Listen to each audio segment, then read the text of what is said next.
Welcome dear students, today we are going to discuss design of singly reinforced beam. After covering this topic, you will be able to recall the design procedure for singly reinforced beam. देखिए यहाँ पे हम लोग जानेंगे कि कौन कौन से डिजाइन स्टेप्स हैं जिनको फॉलो करके हम लोग किसी भी एक सिंगली रेनफोर्स बीम को डिजाइन कर सकते हैं। चेक किस तरीके से अप्लाई किया जाएगा, रेनफोर्समेंट की कैलकुलेशंस, इन सब के बारे में यहाँ पे हम लोग जानेंगे। अगर यहाँ से एग्जाम ओरिएंटेड क्वेश्चंस की बात की जाए तो यहाँ से आपके पास लॉन्ग आंसर टाइप के क्वेश्चंस बनते हैं जिसमें आपसे कंप्लीट बीम के डिजाइन के बारे में पूछा जा सकता है। यहाँ से आपके पास एग्जाम में डिजाइन स्टेप्स भी लिखने आ सकते हैं बीम से रिलेटेड, और मैक्सिमम चांसेस रहते हैं कि यहाँ से आपसे न्यूमेरिकल पूछा जाएगा कि आपको एक स्पेसिफिक कंडीशन दी जाएगी, लोड दिया जाएगा and you have to design the beam section, right. आगे अगर इसके प्रैक्टिकल एप्लीकेशंस की बात करते हैं तो प्रैक्टिकल एप्लीकेशंस में हम प्रैक्टिकली जितनी भी बीम्स देखते हैं, ऑब्जर्व करते हैं, उन बीम्स में नंबर ऑफ रेनफोर्समेंट कैसे आएंगी, कितनी रेनफोर्समेंट हम लोग प्रोवाइड करके चलेंगे, शेयर रेनफोर्समेंट कैसे दी जाती है, वो सब हम लोग यहाँ पे कंसिडर करने वाले हैं। तो आइए स्टार्ट करते हैं। Design procedure for singly reinforced beams है। देखिए आपको गिवन क्या होगा, आपको गिवन होगा क्लियर स्पैन या फिर effective span.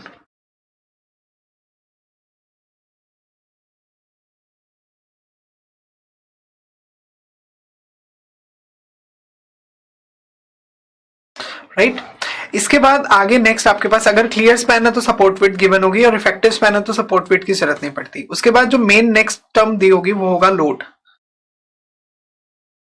Live load, dead load conditions, वो सब आपको लोड हो सकता है आपको गिवन मिले। मेनली आपको ये मिलेगा। इसके अलावा ग्रेड्स हो सकती हैं।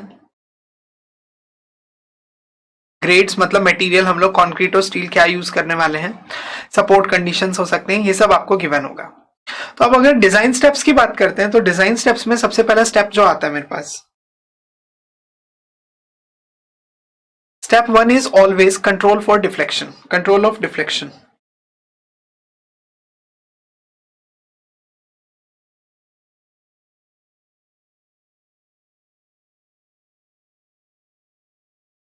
कंट्रोल ऑफ डिफ्लेक्शन में हम लोग डिफ्लेक्शन को कंट्रोल करते हैं। मैंने बताया था जब मैंने इसकी बीम की थ्योरी को कवर कराया था पिछले टॉपिक में कि हमको स्पैन टू डेप्थ रेशियो को कंसीडर करना है। तो सेम आपको कंट्रोल ऑफ डिफ्लेक्शन के लिए स्पैन टू डेप्थ रेशियो लेनी है। डेप्थ होगी effective depth.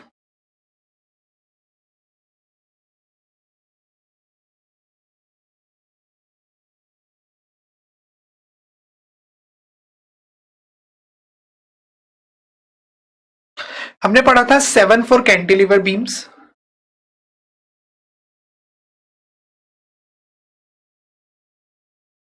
20 for simply supported,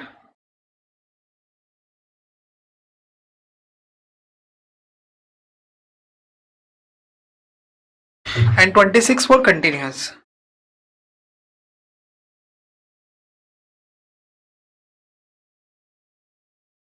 right, आपको सिर्फ इनमें से कोई भी एक स्पेसिफिक वैल्यू को अज्यूम करना है। फॉर एग्जांपल अपने पास एक सिंपली सपोर्टेड बीम दी है, तो ऐसा नहीं है कि आपको एल बाई डी रेशियो को 20 अज्यूम करना है। आप 20 तक किसी भी एक रैंडम वैल्यू को सेलेक्ट करके यहां से डेप्थ को कैलकुलेट करेंगे।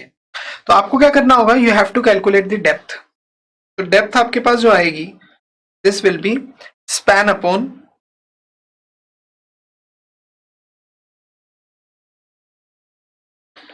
Ratio assumed.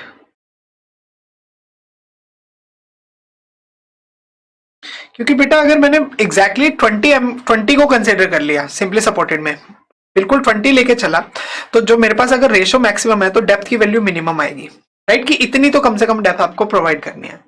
ये बोलता है कि 20 तक आप कोई भी ले लीजिए। मोस्ट ऑफ द टाइम हम लोग 20 की बजाय 10 या 12 लेके अपने क्वेश्चंस को सॉल्व करते हैं। अब आपके पास ये आएगी इफेक्टिव डेप्थ। इफेक्टिव डेप्थ के बाद आपको बार का डायमीटर अज्यूम करना होगा और क्लियर कवर, ताकि आप ओवरऑल डेप्थ को कैलकुलेट कर सकें। अज्यूम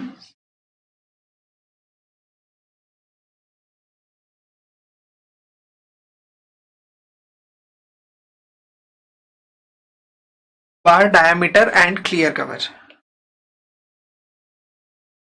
बेटा क्लियर कवर में मैंने आपको बताया था मिनिमम क्लियर कवर जो हम लोग कंसिडर करते हैं वो होता है 25 mm।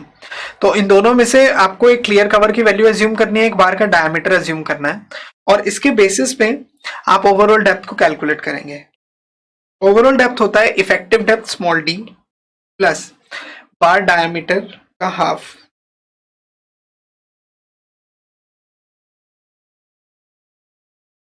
Plus clear cover, right. अब आपके पास डी आ गया। Now you have to calculate width.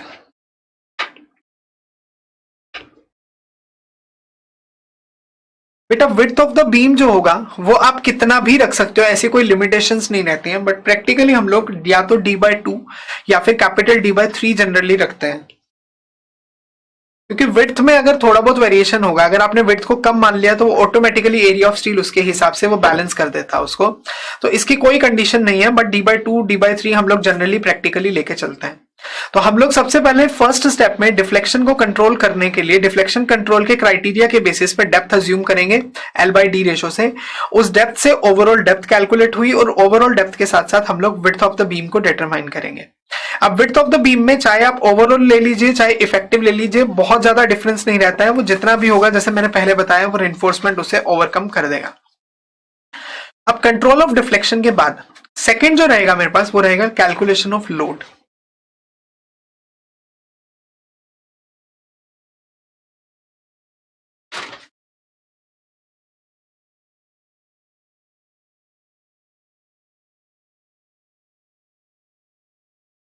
बेटा लोड कैलकुलेशंस की अगर बात करते हैं तो लोड कैलकुलेशंस में सबसे पहले लाइव लोड से शुरुआत करेंगे। सुपर इंपोज लोड या लाइव लोड?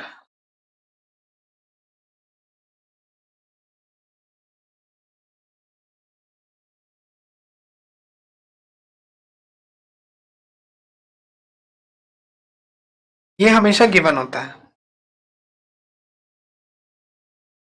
इसके बिना अपना क्वेश्चन नहीं हो सकता। डेड लोड मैंने पहले बताया भी था लोडिंग कंडीशंस में, या फिर इफ सेल्फ वेट। ये गिवन भी हो सकता है और नहीं भी हो सकता। तो इसके लिए अगर ये नहीं गिवन है तो हम लोग लेते हैं इसको गामा P इंटू डी। देखो बेटा अब इसको समझते हैं, ये मैंने इसे डेड लोड को कैसे लिखा है। देखो यहां पे अगर बात की जाए तो हम लोग लेते हैं unit weight equal to weight upon volume. अब मुझे वेट कैलकुलेट करना है तो यहां से हम लोग यूनिट वेट को, जो भी हमारा वेट है W, इसे हम लोग गामा इंटू वी लिख सकते हैं। अब V जो आएगा आपके पास gamma B into D into L. मैं चाहता हूं पर मीटर लेंथ में कैलकुलेशंस, तो हमारे L की वैल्यू को 1 पुट करना है, तो मेरे पास इनडायरेक्टली आ जाएगा गामा B इंटू डी। तो यहां से मेरे पास बना dead load equal to gamma B into D and this will be under kilo newton per metre. Total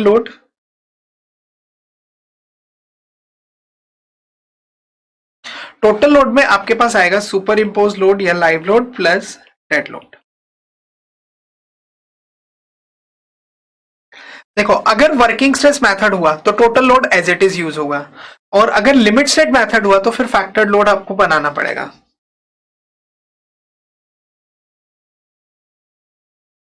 और लिमिट स्टेट मेथड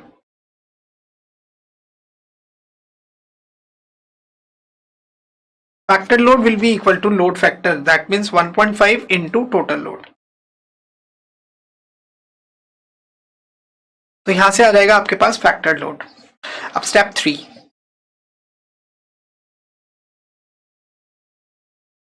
स्टेप 3 में you have to do calculation of bending moments.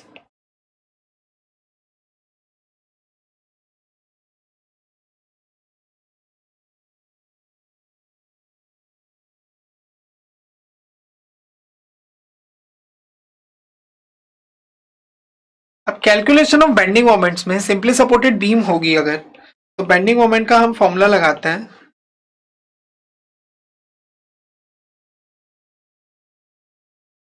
WL effective square upon 8। अगर हमारे पास limit state method हुआ तो हमारे पास आएगा ultimate load will be equal to factored load into L effective square upon 8। और अगर हमारे पास नॉर्मल वर्किंग स्ट्रेस कंडीशन हुई तो उसमें हम लोग सिंपल पुट करते हैं M equal to WL square upon 8, right. W total load और इधर W यूज हो जाएगा, ये फैक्टर लोड हो गया। L इफेक्टिव के लिए हम लोग वही अपना कंडीशन को फॉलो करेंगे। देखिए क्लियर स्पैन आपको गिवन होगा, क्लियर स्पैन के बाद आपने इफेक्टिव डेप्थ ऑलरेडी कैलकुलेट की है, आपको सपोर्ट विड्थ गिवन होगी तो हम L इफेक्टिव को यहां से कैलकुलेट करेंगे। अब बेंडिंग मोमेंट के साथ अगर मुझे शियर फोर्स भी डिटरमाइन करना हो तो मैं यहां भी कर सकता हूं और उसको आगे भी कर सकता हूं। अब स्टेप 4, स्टेप 4 में अब आपको डेप्थ का चेक लगाना है।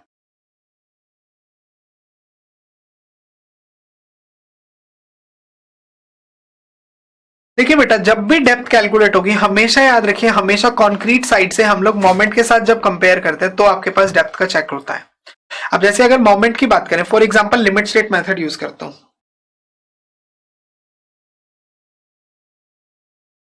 लिमिट स्टेट मेथड में कॉन्क्रीट साइड से मोमेंट का formula mu equal to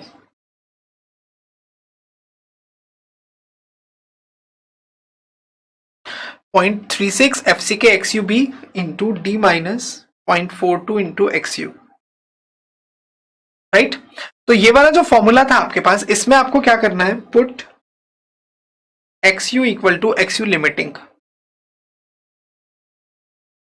right. जब आप XU को XU लिमिटिंग के इक्वल पुट करेंगे तो इसमें पुट करने के बाद आपके पास अननोन बचेगा सिर्फ इफेक्टिव डेप्थ D, राइट। तो उससे आप अपना फॉर्मूला बनाएंगे। जैसे फॉर एग्जांपल अगर मैंने 3 केसेस की बात करूं तो मैंने आपको 3 केसेस बताए थे। In case of Fe415, Fe250 में सबसे पहले 0.53D, 0.48D for Fe415 and 0.46D for Fe500। तो आपको सिर्फ इस वैल्यू को यहां पे पुट करना है। जैसे फॉर एग्जांपल मोमेंट आपने ऑलरेडी कैलकुलेट कर लिया है, ग्रेड ऑफ कंक्रीट आपको गिवन होगा, XU की जगह आपने इन वैल्यूज को पुट किया तो मेरे पास D अननोन, B की वैल्यू भी ऑलरेडी कैलकुलेट हो चुकी है, तो सिर्फ आपके पास D अननोन होगा जिससे आप कैलकुलेट करेंगे। जब आप इन वैल्यूज को पुट करते हैं तो आपके पास कुछ डायरेक्ट रिजल्ट्स बनते हैं, तो आप उन डायरेक्ट रिजल्ट्स को भी अप्लाई कर सकते हैं।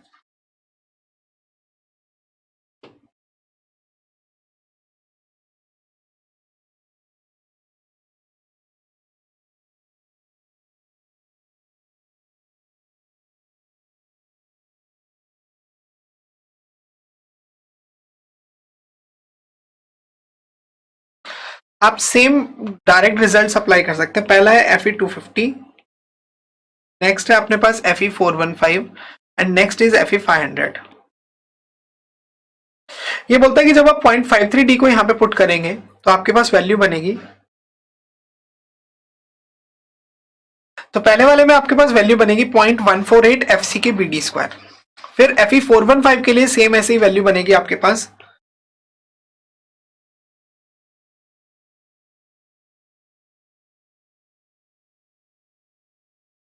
0.138 FCK BD square and Fe500 के लिए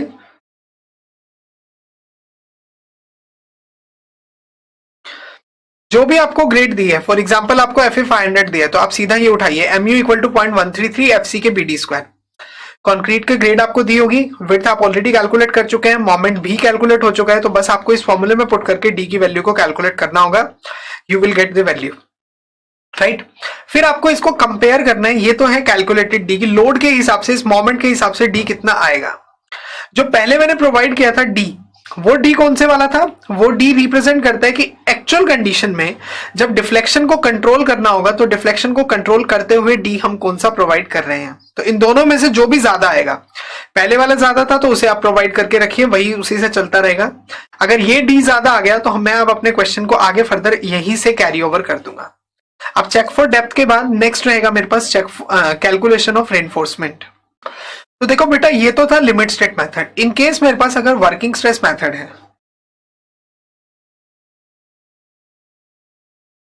अगर मुझे वर्किंग स्ट्रेस मेथड दिया तो वर्किंग स्ट्रेस मेथड में हम फॉर्मूला अपना लगाएंगे। ये हमने फॉर्मूला पहले पढ़ा था, D equal to m upon Q into B square root, m equal to Q B D square.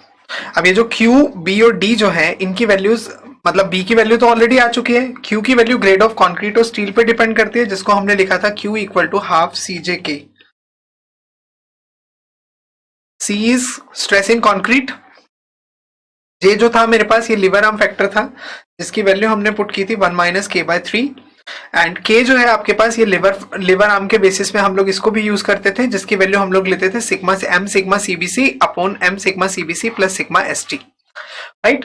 तो यहां से आप इन वैल्यूज को कैलकुलेट करके जब इधर पुट करेंगे और यहां से डी कैलकुलेट करेंगे तो ये आएगा as per limit working stress method. आपको जो भी मेथड दिया जाएगा आप उससे अपने क्वेश्चन को डिजाइन करेंगे, सॉल्व करेंगे। फिर आगे नेक्स्ट पॉइंट पे बात करेंगे अब check for calculation of main reinforcement.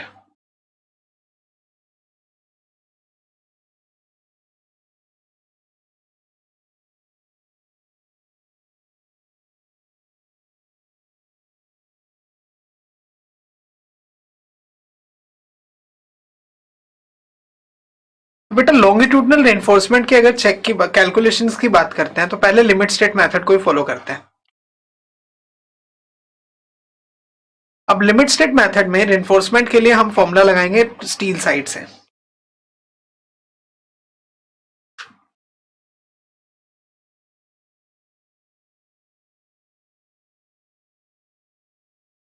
अब देखिए एक्चुअल में कितना स्टील प्रोवाइड करना है तो वो प्रोवाइड कर रहे हैं हम, वो कैलकुलेट कर रहे हैं, और एक्सयू की वैल्यू को आपको पुट करना होगा यहाँ पे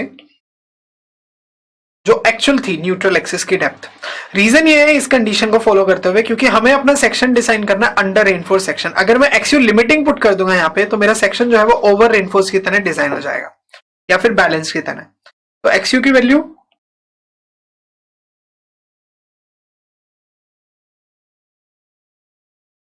0.87 FY upon AST upon 0.36 FCK into B.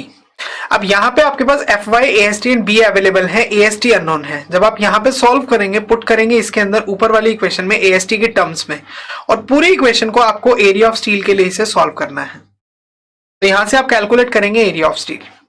अगर आप चाहें तो इसको इस इक्वेशन में पुट करने के बाद एक डायरेक्ट रिलेशन है, आप इस रिलेशन को भी याद रख सकते हैं।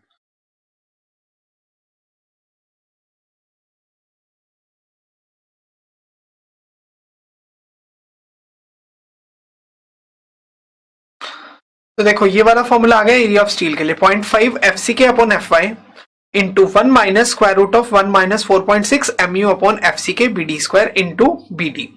तो आप इन दोनों में से किसी भी एक फॉर्मूला से लगा सकते हैं और आपके पास एरिया ऑफ स्टील की वैल्यू दोनों से सेम आएगी। अब रेनफोर्समेंट के बाद ये तो हो गया लिमिट स्टेट मेथड। इसी में अगर वर्किंग स्ट्रेस मेथड हो तो वर्किंग स्ट्रेस मेथड में हम लोग फॉर्मूला लगाते हैं अगेन स्टील साइड से, जिसमें हमने एरिया ऑफ स्टील के लिए फॉर्मूला पढ़ा था।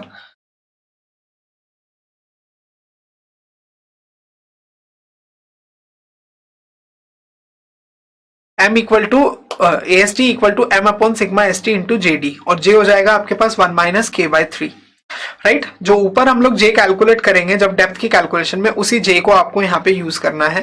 तो आपके पास यहाँ से आएगा एरिया ऑफ स्टील। नाउ इस एरिया ऑफ स्टील के बेसिस पे दोबारा से आपके पास चेक लगेगा। अब आपको चेक लगाना है, चाहे लिमिट स्टेट मेथड हो चाहे working stress. Next step same रहेगा आपके पास, step 6।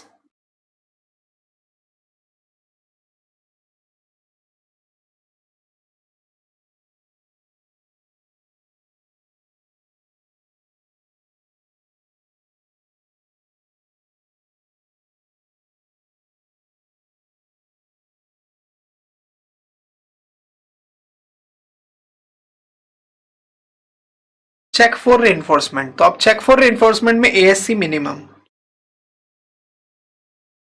Minimum percentage steel, ASC minimum upon BD into 100, it must be equal to 0.85 upon FY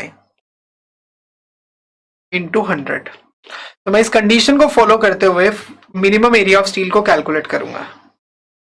अब minimum area of steel calculate करने के बाद सेम आपको चेक लगाना होगा मैक्सिमम के लिए, और मैक्सिमम में हमने पढ़ा था बीम में हम 4% से ज्यादा नहीं देते, तो 4% of gross cross section.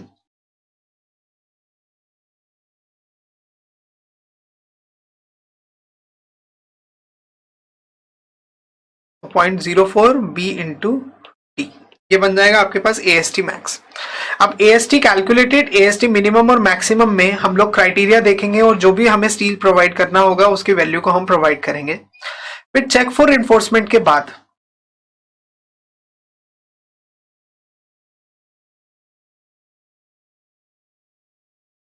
Next आता है डिजाइन फॉर शियर।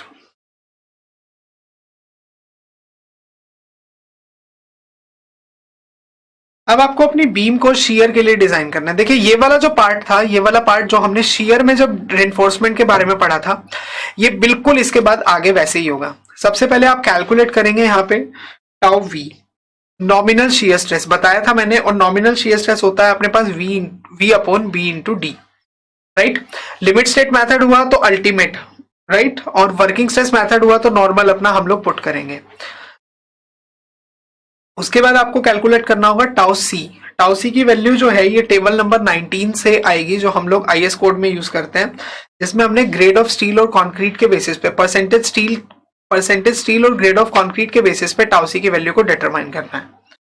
फिर हमने डायगोनल कंप्रेशन के बेसिस पे टाउ सी मैक्स को कैलकुलेट करना है from table number 20 from the same IS code, जिसमें टेबल नंबर 20 के बेसिस पे आपको मैंने वैल्यूज भी बताई थी इसमें कि वैल्यूज जो हैं वो M20 के केस में मैंने एक टेबल आपको थोड़ा सा आइडिया दिया था, 2.5 होती है, M25 में ये 2.8 होती है, M30 में। इस तरीके से आपके पास अलग अलग वैल्यूज हैं। Tau V, tau C and tau C max के बेसिस पे आपको कंपैरिजन करना है तीन केसेस में।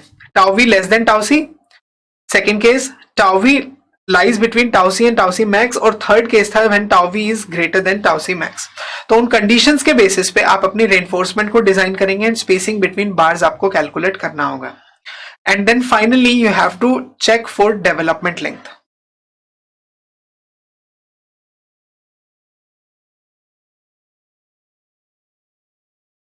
एंड नेक्स्ट 8th स्टेप में now you have to apply the check for development length.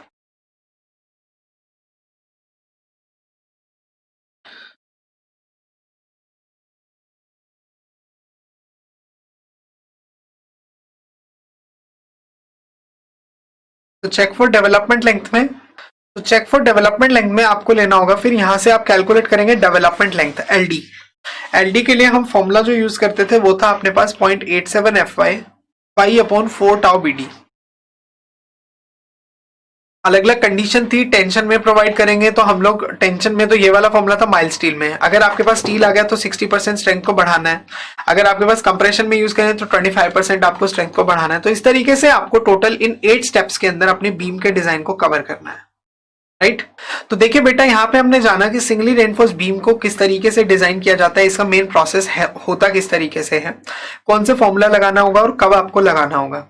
I hope ये काफी अच्छे से क्लियर हो गया होगा आपको कि किस तरीके से इसे डिजाइन करना है। अब आगे बढ़ेंगे इसमें, तो आगे जानेंगे कि न्यूमेरिकल किस तरीके से एग्जाम में आता है और एक्चुअल में इसकी न्यूमेरिकल एप्लीकेशंस क्या है। देखिए, तो मेरे पास क्वेश्चन इस तरीके से आएगा, design rectangular simply supported beam over a clear span of 6 metre if the superimpose load of 30 kN per meter is applied. The beam is suspended with width of supports to be 500 mm in each side. Use M20 and FE 415 grades. Right? तो अब इसमें सबसे पहला step by step process लेके चलेंगे हम लोग। तो सबसे पहले आपको कंट्रोल ऑफ डिफ्लेक्शन से डेप्थ कैलकुलेशन करनी है।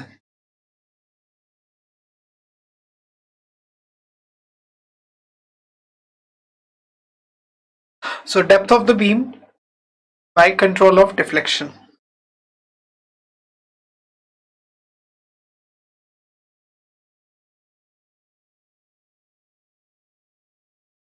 तो डेप्थ ऑफ द बीम में आपको L/D रेशो लेनी है, late span to depth ratio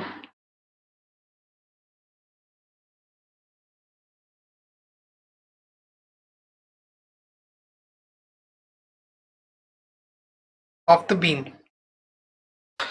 देखिए, स्पैन टू डेप्थ रेशो आपको कंट्रोल ऑफ डिफ्लेक्शन के लिए span to depth ratio maximum आप ले सकते हैं। देखिए क्वेश्चन में बिल्कुल टॉप में लिखा है सिंपली सपोर्टेड बीम, तो सिंपली सपोर्टेड बीम है तो आप मैक्सिमम 12 ले सकते हैं, राइट। बट मैक्सिमम की बजाय हम लोग कुछ भी एक मिनिमम वैल्यू को रैंडमली सेलेक्ट कर सकते हैं इसमें से अप टू 20। तो अभी मैंने मान लिया let the span to depth ratio of the beam to be 10। तो मेरे पास L/D रेशो 10 आ गया। अब स्पैन है आपके पास 6 मीटर्स का, तो यहां से हम लोग डेप्थ कैलकुलेट कर सकते हैं। This depth will be 600 mm, right. अब इसके बाद आपको क्लियर कवर एज्यूम करना और बार डायमीटर। तो आगे let diameter of bar, let the bar diameter is 20 mm and clear cover is, बेटा मैंने बताया था क्लियर कवर में आपको मिनिमम 25 mm एज्यूम करना है। तो इसके अकॉर्डिंग यहाँ पे आप कोई भी एक रैंडम वैल्यू ले सकते हैं। मैंने अभी 25 mm लिया है। तो ओवरऑल डेप्थ 600 प्लस 25 प्लस 20/2, तो वैल्यू बन रही है 635 mm ओवरऑल डेप्थ। इसके बाद विड्थ, विड्थ के लिए मैंने बताया अप्रोक्सीमेटली D/2।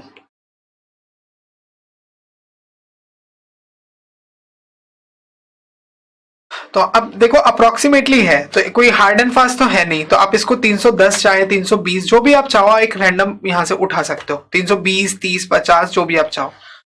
प्रोवाइड, अब प्रोवाइड मैं अभी फिलहाल विड्थ प्रोवाइड कर रहा हूं 330 mm by 635 beam cross section.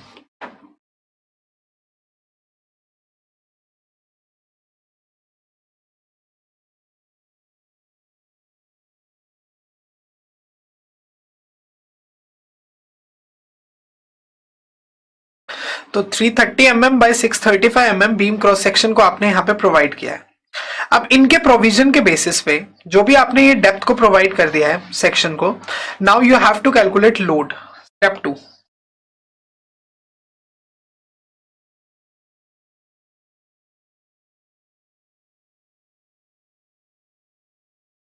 Super impose load जो आपको दिया है वो है 30 किलो न्यूटन पर मीटर। तो live load 30 kilo newton per metre. You have to consider dead load.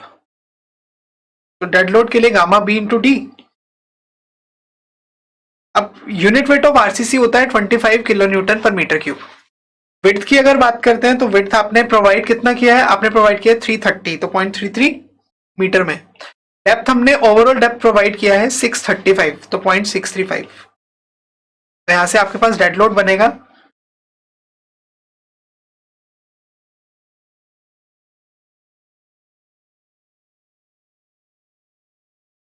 तो टोटल लोड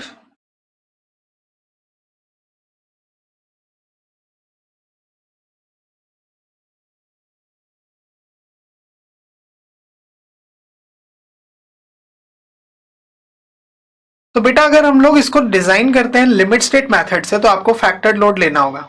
हम एक काम करेंगे, हम अपनी बीम को डिजाइन करेंगे दोनों मेथड से, लिमिट स्टेट से भी और वर्किंग स्ट्रेस से भी, राइट। तो टोटल लोड के बेसिस पे फैक्टर्ड लोड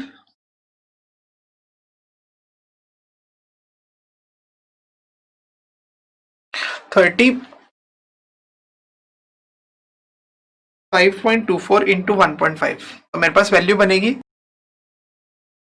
तो मेरे पास यहां से फैक्टर्ड लोड आ गया 52.86। अब लिमिट स्टेट मेथड में मैं 52.86 यूज करूंगा और वर्किंग स्ट्रेस मेथड में मैं 35.24 को यूज करूंगा। अब लोड कैलकुलेशंस के बाद आगे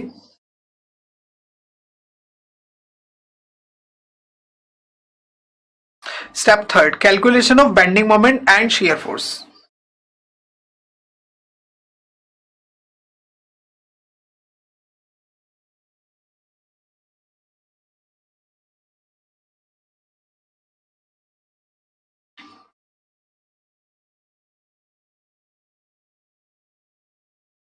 तो बेटा बेंडिंग मोमेंट और शियर फोर्स को कैलकुलेट करने से पहले अभी हम बात करेंगे पहले इफेक्टिव स्पैन के बारे में।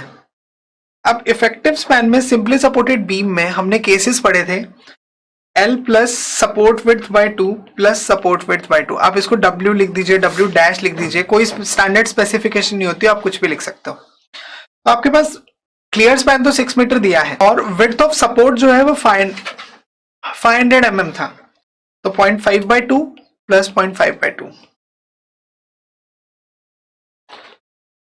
6.5 मीटर, या फिर L प्लस डी। और इफेक्टिव डेप्थ हमने बिल्कुल टॉप में फर्स्ट स्टेप में अज्यूम कितना किया, L बाई डी के बेसिस पे 600 mm, तो मैंने 0.6 लिखा, 6.5 विच एवर इज लेस। तो अब आपको यहां से लेना है प्रोवाइड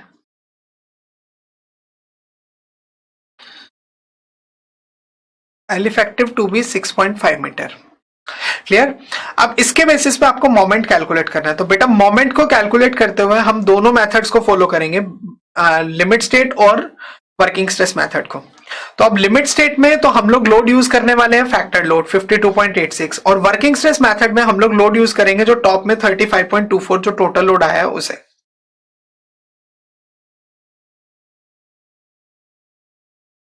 अब देखो लिमिट स्टेट मेथड में हमारे पास मोमेंट का फॉर्मूला था WU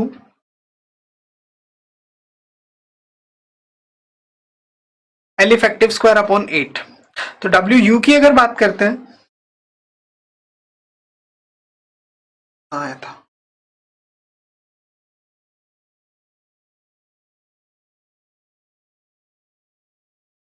(52.86) into L effective square 6.5 square by 8। तो यहां से अल्टीमेट मोमेंट, यहां से वैल्यू बनेगी 279.16।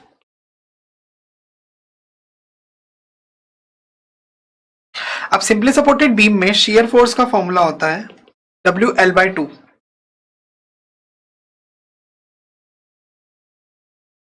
तो W की वैल्यू 52.86,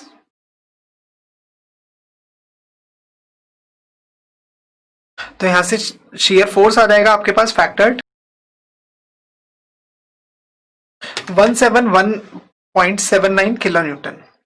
अब वर्किंग स्ट्रेस मेथड में आपको जो फॉर्मूले हैं, फॉर्मूले तो बेटा यही रहेंगे, बस लोड आपका चेंज हो जाएगा। लोड आपको यहां पे लेना वर्किंग लोड। तो अब W की वैल्यू 35.24,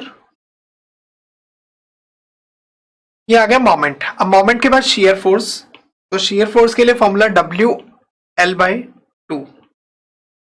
तो W की value again 35.24,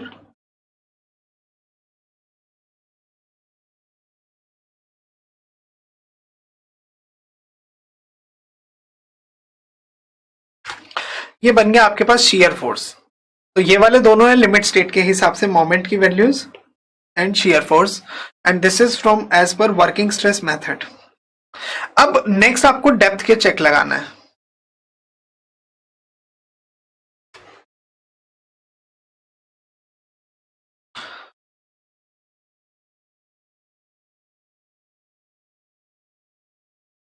now check for depth.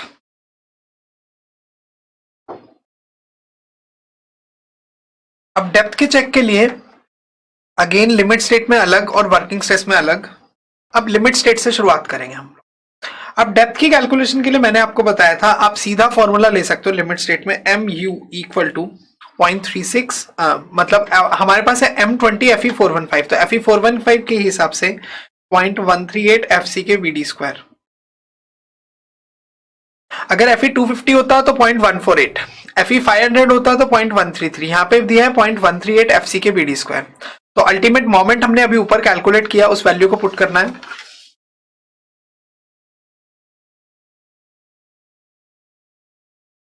तो बेटा जो मोमेंट आया वो है 279.16 किलो न्यूटन मीटर। तो न्यूटन mm में कन्वर्ट करने के लिए 10⁻6.138 FCK इज 20।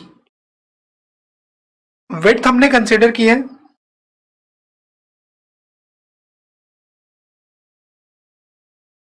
विड्थ हमने अज्यूम की है 330 इंटू डी स्क्वायर। तो यहां से डेप्थ की वैल्यू कैलकुलेट करते हैं।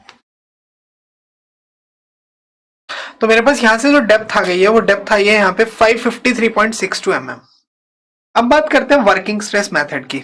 तो बेटा वर्किंग स्ट्रेस मेथड में हमारे पास डेप्थ के लिए जो फॉर्मूला लगेगा, मैंने बताया था D equal to M/Q into B. अब M आपके पास आपने ऑलरेडी कैलकुलेट कर लिया है, B की वैल्यू हमारे पास 330। Q की बात करते हैं।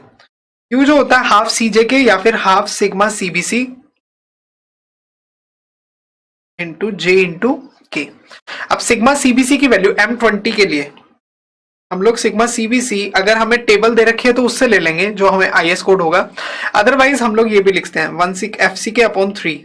तो अभी अगर कोड नहीं है, वैल्यू नहीं दे रखी, तो हम FCK/3 के बेसिस पे 20/3 लेते हैं, तो ये 6.66 बन गई।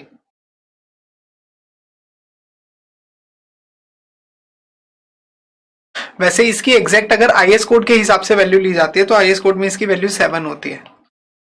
तो 7 न्यूटन पर mm स्क्वायर मैं सिग्मा CBC लूंगा। अब K के लिए हमारे पास फॉर्मूला था M सिग्मा CBC।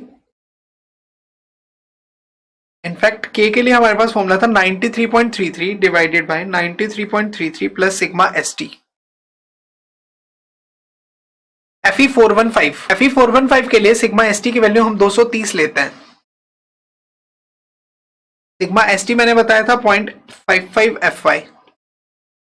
तो इससे वैल्यू लगभग आती है 230 Newton per mm square. Again code available है तो डायरेक्ट वैल्यू उठा सकते हैं, अदरवाइज आप यहां से ले सकते हैं। अगर इससे सॉल्व करोगे तो 228 के आसपास आता है और कोड में ये वैल्यू 230 गिवन है। तो अब के कैलकुलेट होगा सबसे पहले, के के बाद हम लोग जे कैलकुलेट करेंगे। तो के की वैल्यू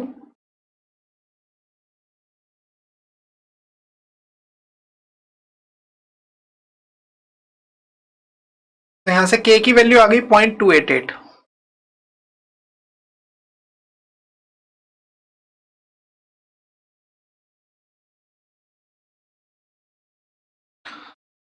अब इसके बाद के को कैलकुलेट करने के बाद now you have to calculate J. J के लिए बताया था 1 माइनस के बाई 3, तो 1 माइनस 0.288, दिस विल बी 0.904।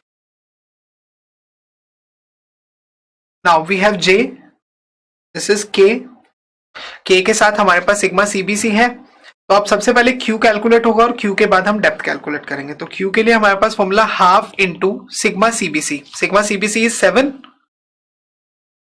जे की वैल्यू 0.904 इंटू के 0.288। तो यहां से क्यू की वैल्यू 0.91 आती है। तो मेरे पास डेप्थ के लिए फॉर्मूला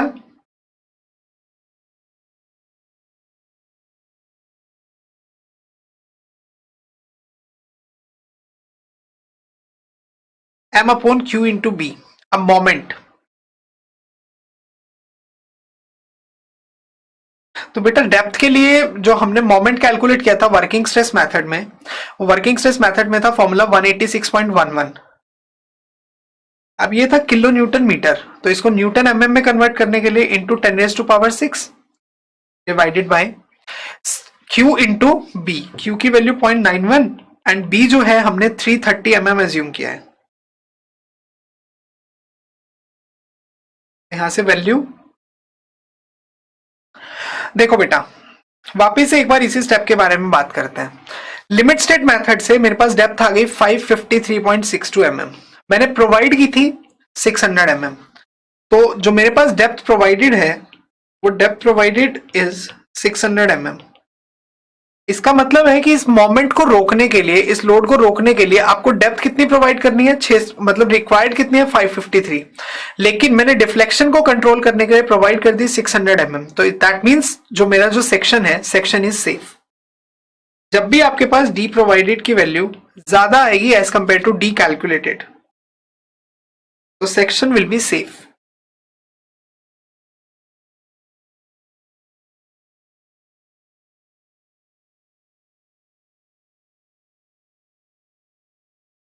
सेफ लिख सकते हो, ओके लिख सकते हो, जिससे हम लोग आगे बढ़ सकते हैं। अब अगर वर्किंग स्ट्रेस मेथड में कंपेयर करता हूं तो बेटा वर्किंग स्ट्रेस मेथड में मेरे पास डेप्थ आ गई 787, प्रोवाइड मैंने की है 600, तो इसका मतलब यहां पे सेक्शन मेरा फेल कर गया वर्किंग स्ट्रेस मेथड के हिसाब से। It is greater than D provided. तो अब आपको यहां पे लेना पड़ेगा, अब आपको डेप्थ को रिवाइज करना है, तो रिवाइज द डेप्थ। अब आपको इसके अकॉर्डिंग प्रोवाइड करना है, तो लेट अस सपोज हम 800 mm प्रोवाइड कर देते हैं। तो अब हम लोग अपनी डेप्थ को प्रोवाइड करेंगे 800 mm as per working stress method, right. तो अब वर्किंग स्ट्रेस मेथड के अकॉर्डिंग जब आप डेप्थ को 800 mm प्रोवाइड करेंगे तो इसके अकॉर्डिंग ये है आपके पास इफेक्टिव डेप्थ स्मॉल डी। तो क्लियर कवर भी ऐड करना पड़ेगा, ओवरऑल डेप्थ आएगी आपके पास इसके थ्रू। अब ये जो स्टेप था, इसके बाद अब मुझे कैलकुलेट करना है रेनफोर्समेंट।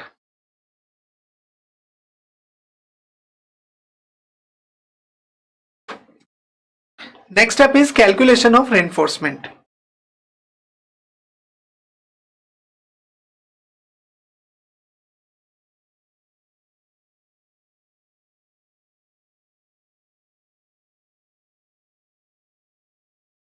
तो रेनफोर्समेंट की कैलकुलेशंस में एरिया ऑफ स्टील, तो बेटा एरिया ऑफ स्टील के लिए अगर मैं लिमिट स्टेट मेथड को फॉलो करता हूं तो मैंने अभी आपको एक फॉर्मूला बताया था F C K upon F Y 1 minus 4.6 mu upon F C K B D square into B D. Now point FCK is 20 and FY is 415 into 1 minus square root of 1 minus 4.6. अब बेटा working stress method, limit state method के according हमने ultimate moment लिया था 279.16 into 10⁻⁶ divided by FCK is 20. अब width को अगर हम कंसिडर करते हैं तो विड्थ की वैल्यू आपको लेनी होगी यहाँ पे 330. डेप्थ हम ऑलरेडी 600 दे चुके हैं into B into D. B की value 330 and D will be 600. अब इसको सॉल्व करेंगे आप तो यहां से आपके पास एरिया ऑफ स्टील आएगा. तो बेटा यहां से मेरे पास एरिया ऑफ स्टील आ गया 153.8 mm स्क्वायर. राइट. अगर इसी में मैं लिमिट स्टेट मेथड की बजाय वर्किंग स्ट्रेस मेथड यूज करता हूं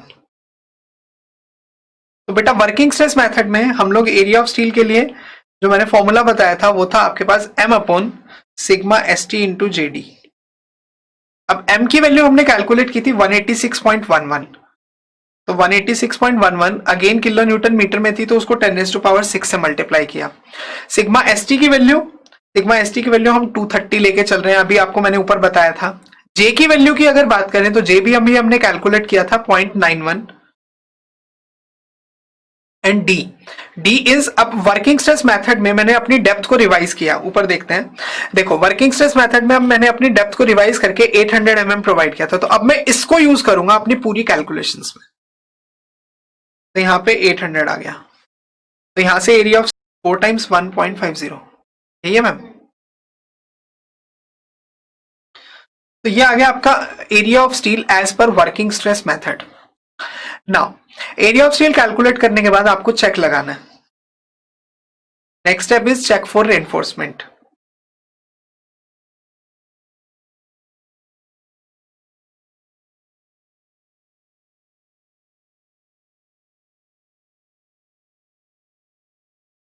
चेक फॉर रेनफोर्समेंट में सबसे पहले AST मिनिमम से बात करते हैं.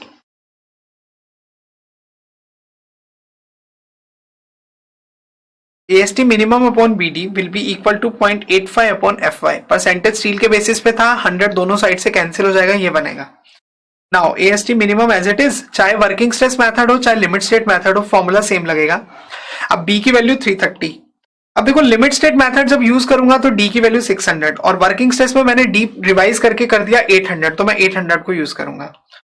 तो 0.85 upon FY is 415. Now you have to calculate area of steel minimum. तो मेरे पास वैल्यू 05.54.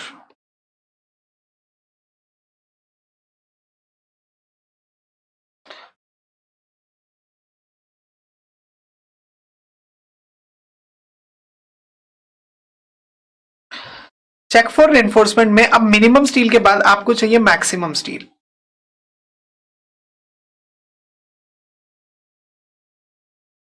और AST मैक्स में 4% 0.04 into B into capital D.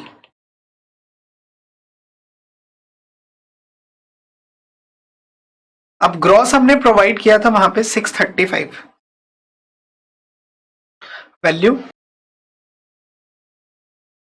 तो हमारे पास मैक्सिमम एरिया ऑफ स्टील आ गया 8382. देखो बेटा ये बोलता है कम से कम स्टील आपको बीम में देना है 405.54 mm स्क्वायर, चाहे रिक्वायरमेंट हो चाहे ना हो. ये बोलता है लोड को और मोमेंट को रोकने के लिए आप कितना प्रोवाइड करेंगे 4 टाइम्स. ये तो वर्किंग स्ट्रेस मेथड से था. लिमिट स्टेट मेथड के हिसाब से आप प्रोवाइड करेंगे 1536.8 mm स्क्वायर और मैक्सिमम आएगा 8382. अगर इसी को आपको वर्किंग स्ट्रेस से करना है तो वर्किंग स्ट्रेस से आप अपनी डेप्थ को चेंज करेंगे यहाँ पे. बाकी आपके पास स्टेप एज इट इज रहेगा. नाउ मैंने बताया था तीनों में से जो भी सेंटर पे लाई करता हो वो वाला एरिया ऑफ स्टील प्रोवाइड करेंगे. तो रिक्वायर्ड है लोड के हिसाब से 1536, कम से कम 405 एंड ज्यादा से ज्यादा 8382. तो हम यूज करेंगे कौन सा 1536.8. तो यूज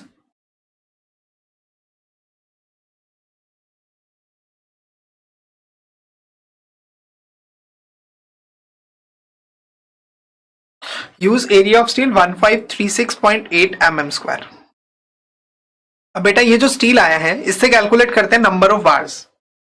तो प्रोवाइड कोई भी एक डायमीटर उठा लेते हैं, लेट अस सपोज हमने उठाया 16 mm diameter. Provide 20 mm diameter bar. तो 20 mm के अकॉर्डिंग अब नंबर ऑफ बार्स के लिए हम लोग लेते थे area of steel 1536 divided by area of one bar. अब एरिया ऑफ वन बार जो है ये अप्रोक्सीमेटली होता है 20 mm के अकॉर्डिंग 314। तो मेरे पास आंसर बनेगा यहां से 4.89। तो देखिए बेटा 4.89 के बजाय हम लोग प्रोवाइड करेंगे 5 बार्स, इसको राउंड ऑफ करके। तो मेरे पास जो बनेगा आगे प्रोवाइड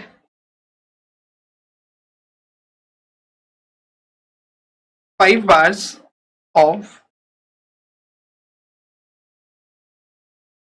20 mm डायमीटर।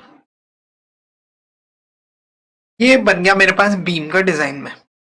अब मेरे पास अगर ओवरऑल आंसर्स की बात की जाए तो हमारे पास है 5 बार्स 20 mm डायमीटर की। इसके बाद अगर विड्थ की मैं बात करता हूं तो विड्थ हम लोग प्रोवाइड करके चल रहे हैं यहां पे 330 mm।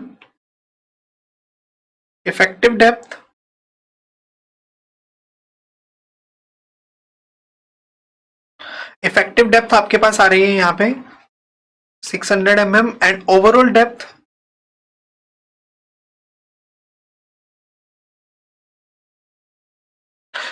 डेप्थ है हमारे पास 635 mm। ये बनेगा मेरे पास फाइनल बीम का डिजाइन, राइट। अभी आपको शियर रेनफोर्समेंट को डिजाइन करना है अब इसमें। तो नेक्स्ट स्टेप पे चलते हैं। Next will be design for shear.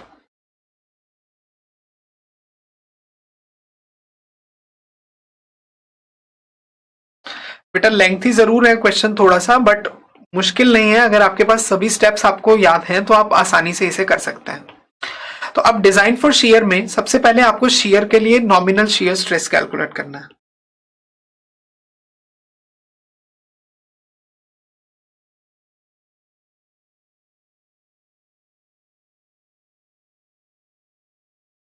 तो शियर हमने कैलकुलेट किया था वर्किंग स्ट्रेस मेथड में 171.79 इंटू 10⁻³ न्यूटन। विड्थ की अगर बात करें तो विड्थ थी मेरे पास 330 और डेप्थ की अगर बात करते हैं तो इफेक्टिव डेप्थ थी 600। यहां से टाउ वी कैलकुलेट करते हैं। दिस इज 0.867 न्यूटन पर mm²। अब ये तो हो गया शियर स्ट्रेस। शियर स्ट्रेस के बाद आगे आपको कैलकुलेट करना है डिजाइन शियर स्ट्रेस और मैक्सिमम शियर स्ट्रेस। तो मैक्सिमम, इसके लिए आपको टेबल चाहिए थी मैक्सिमम और डिजाइन के लिए। आप लिखेंगे फ्रॉम टेबल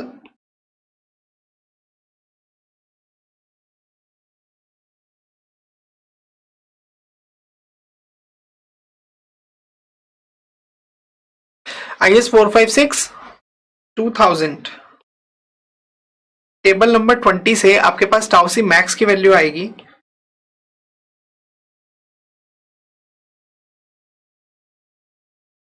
2.5 न्यूटन पर mm²।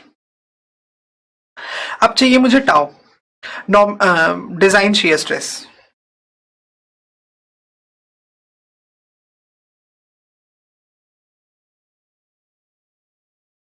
बेटा डिजाइन शियर स्ट्रेस जो था ये भी आपके पास टेबल से आएगा, लेकिन उसके लिए पहले चाहिए परसेंटेज स्टील। तो परसेंटेज स्टील में हम लोग कैलकुलेट करते थे AST/BD × 100। मैंने प्रोवाइड की है टोटल 5 बार्स 20 mm डायमीटर की। तो 5 × π/4 20²। विड्थ है 330, डेप्थ इज 600 × 100। तो मेरे पास परसेंटेज स्टील आएगा यहां से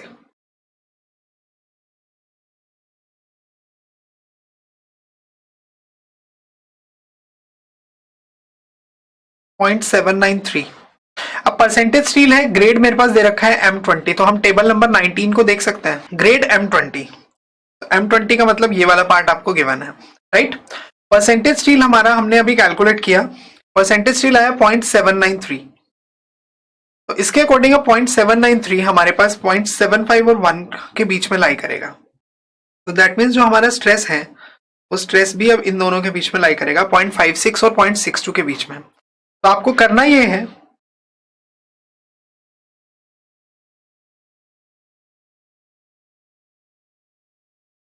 तो बेटा आपको इंटरपोलेशन से इस वैल्यू को कैलकुलेट करना है। तो इंटरपोलेशन मैंने आपको बताया था पहले जब मैंने शेयर का डिजाइन कराया था, tau C will be equal to 0.56 plus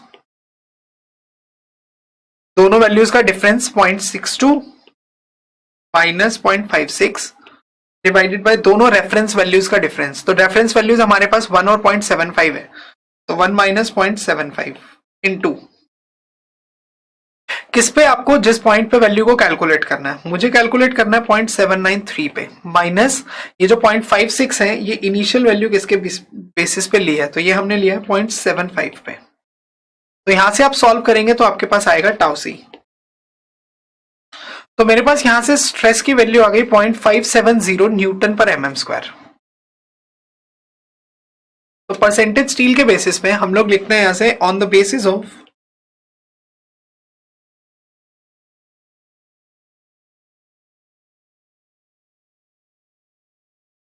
ji ma'am बताइए। तो टेबल 19 एज पर IS 456 2000। तो यहां से आपके पास टाउ सी की वैल्यू आई है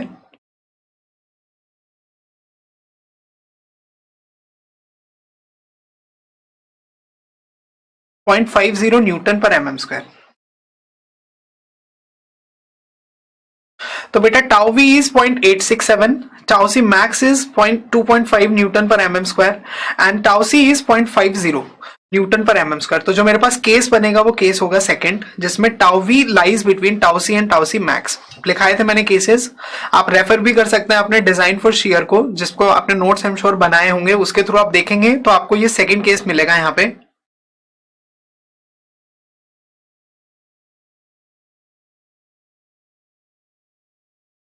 तो जिसमें हमारे पास ये वाला केस है। तो इसमें हम लोग पहले स्टेप में डिजाइन शेयर कैलकुलेट करते थे,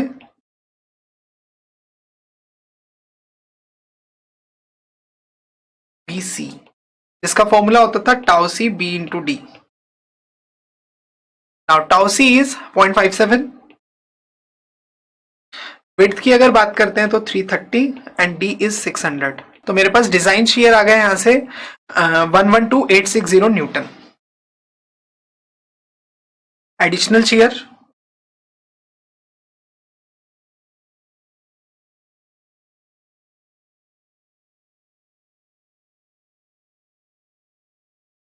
तो एडिशनल शेयर के लिए टोटल शेयर जो अपना फैक्टर्ड शेयर था उसमें से आपको कंक्रीट वाला सब्ट्रैक्ट करना है। तो फैक्टर्ड शेयर, तो फैक्टर्ड शेयर की वैल्यू थी हमारे पास 171.79 into 10⁻³ newton minus 112860 PS 4930 mm। Now spacing,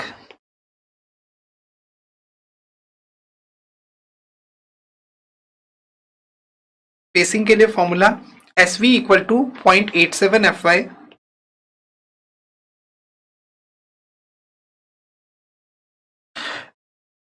0.87 FY ASV into D upon VS। अब बेटा देखो D की वैल्यू ऑलरेडी है 600, VS की वैल्यू भी है। प्रोवाइड टू लेग्ड, बताया था रैंडमली आप कुछ भी ले सकते हैं यहाँ पे, 2 लेग्ड 8 mm डायमीटर वर्टिकल स्टिरअप्स।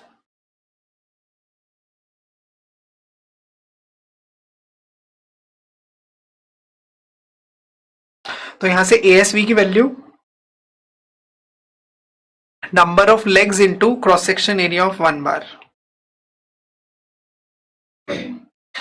तो बेटा यहां से जब इसको आप सॉल्व करेंगे तो यहां से आपके पास शेयर की वैल्यू आएगी 58930 न्यूटन। अब ये जो शेयर आया है इसके बेसिस पे आपको स्पेसिंग कैलकुलेट करनी है। तो स्पेसिंग का फॉर्मूला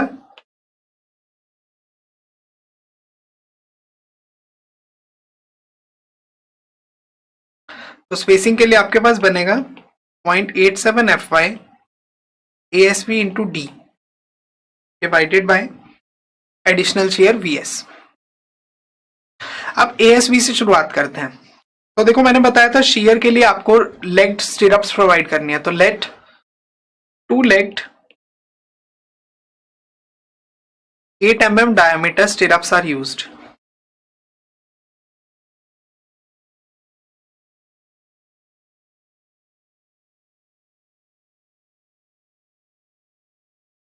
तो SV के लिए बनेगा आपके पास 0.87 इंटू, अब FY की वैल्यू 415 गिवन थी। ASB की अगर बात करते हैं तो 2 लेग्ड 8 mm डायमीटर, तो 2 into pi by 4 8 square. 8 mm की डायमीटर बार का सिंगल क्रॉस सेक्शन एरिया होता है 50.2, तो ये 100.4 हो जाएगा into D is 600 divided by additional shear. Additional shear है 58930। तो मेरे पास यहां से स्पेसिंग की वैल्यू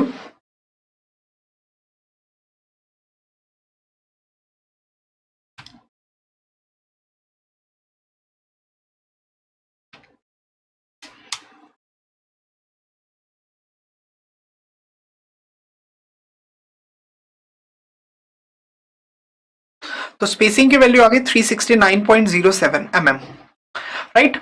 अब इस स्पेसिंग के बाद आगे लास्ट पॉइंट पे अगर हम बात करते हैं तो इसमें मैक्सिमम स्पेसिंग का चेक लगाना था। तो मैक्सिमम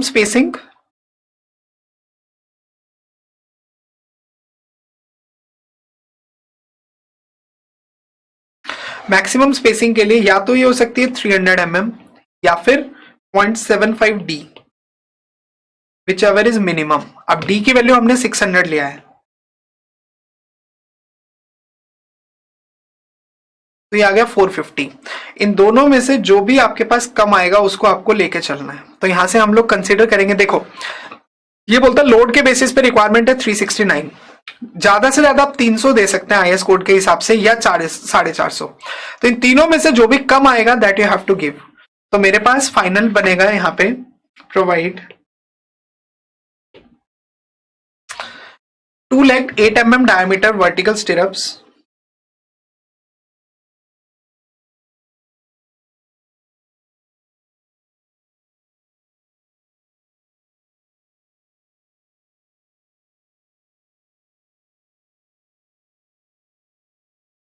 एट, अब इन तीनों में से 300 जो है आपके पास 300 mm centre to centre spacing. तो मेन बार्स जो आ रही है मेरे पास, मेन बार्स आ रही हैं 5 बार्स आ रही हैं 20 mm डायमीटर की। आगे ये बोलता है 2 legged 8 mm diameter vertical stirrup provide करेंगे शियर की फॉर्म में, जिसमें 300 mm centre to centre spacing रहेगी। आगे लास्ट स्टेप में आपको चेक लगाना है डेवलपमेंट लेंथ के लिए।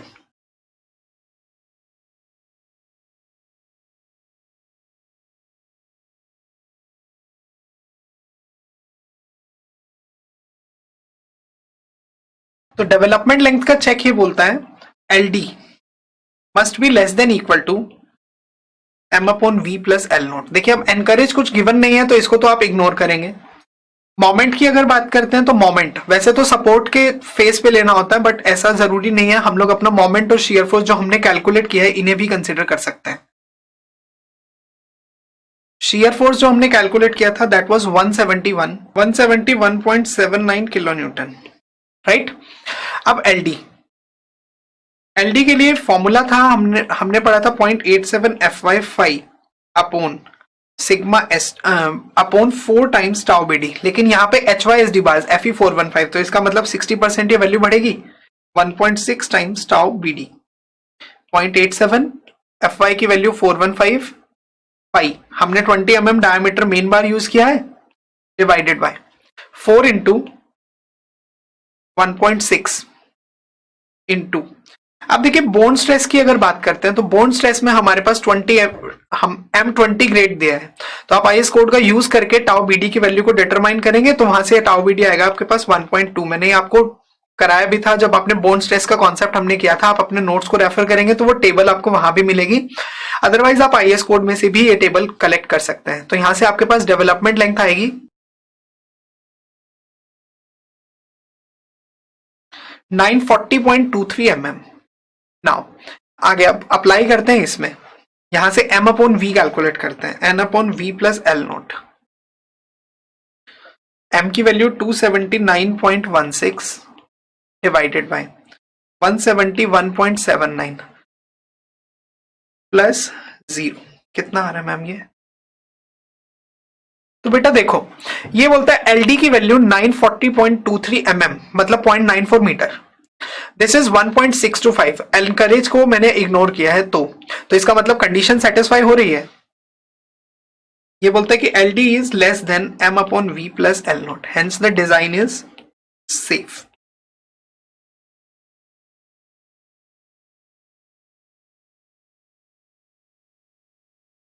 तो बीम के डिजाइन में हमने क्या क्या टर्म्स को कैलकुलेट किया? सबसे पहले हमने कैलकुलेट किया बीम का cross section.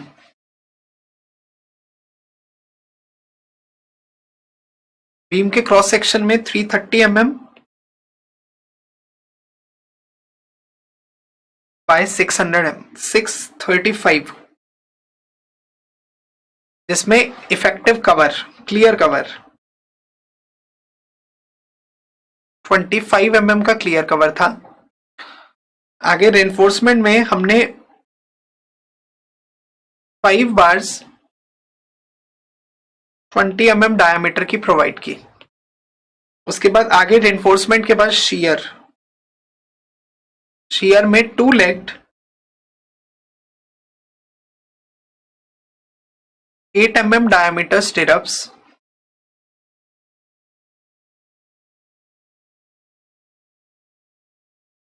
at 300 mm center to center distance,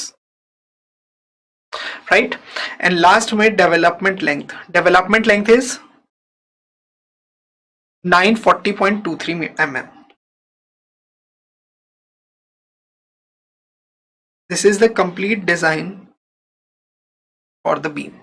तो देखिए बेटा, यहाँ पे हमने जाना कि सिंगली रेनफोर्स बीम को डिजाइन किस तरीके से किया जाता है, और एग्जाम के अंदर अगर क्वेश्चन आया तो आप स्टेप बाय स्टेप कैसे अपने क्वेश्चन को सॉल्व करेंगे। आई होप ये पॉइंट्स आपको अच्छे से क्लियर हो गए होंगे।